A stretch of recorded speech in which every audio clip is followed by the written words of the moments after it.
যারা একদমই শর্ত পূরণ করতে পারে না তাদের কাছে চিঠি দিয়ে তো আল্লাহ নেই। যারা মোটামুটি কন্ডিশন ফুলফিল করে কাগজপত্র দিয়েছে এগুলো আমাদের একটা ফিল্ডে ভিজিট করে দেখতে হবে, ভেরিফাই করে দেখতে হবে। ভেরিফাই করে দেখার পরে যাদেরকে আমরা উপযুক্ত মনে করব তাদেরকে আমরা ওই পেপারে আবার 15 দিনের বিজ্ঞপ্তি দিতে হয় যে এক্স পার্টিকে আমরা রেজিস্ট্রেশন দেওয়ার প্ল্যান করেছি, কারো কোনো আপত্তি আছে কিনা।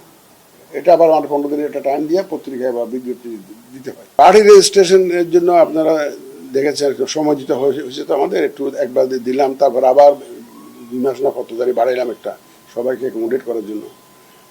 এটাতে একটু সময় খাবার হয়েছে। এখন আমাদের যেগুলো ডেফিসিয়েন্সি ছিল আমরা চিঠি দিয়েছিলাম তাদেরকে, ওরা এখন সব কাগজপত্র আসছে, আমাদের স্ক্রুটিনি চলছে। স্ক্রুটিনির মধ্যে যদি দেখা যায় যে যারা একদমই শর্ত পূরণ করতে পারে না তাদের কাছে চিঠি দিয়ে তো আল্লাহ নেই। যারা মোটামুটি কন্ডিশন ফুলফিল করে কাগজপত্র দিয়েছে এগুলো আমাদের একটা ফিল্ডে ভিজিট করে দেখতে হবে, ভেরিফাই করে দেখতে হবে।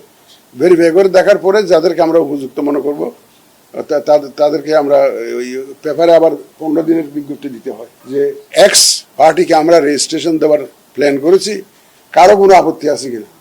হিরন আরও মিনারেল ওয়াটার মাত্র 50 পয়সায় প্রতি লিটার।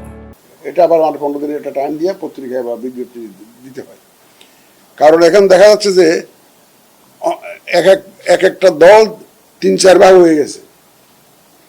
3-4 ভাগ হয়ে গেছে যে এটা আমি সভাপতি, ও বলে যে আমি সভাপতি, ও বলে যে নানা রকম বিষয় এসে যায়। কেউ আপত্তি আসলে তখন আবার শুনানি দিতে হবে, সব পক্ষকে শুনানি দিতে হবে, শুনানি দিয়ে দেন একটা সমাধান আসতে হবে। তো এই সব কাজগুলা কিন্তু আমরা একটু বাই সেপ্টেম্বর ইনশাল্লাহ আমরা we want to complete all this big tasks.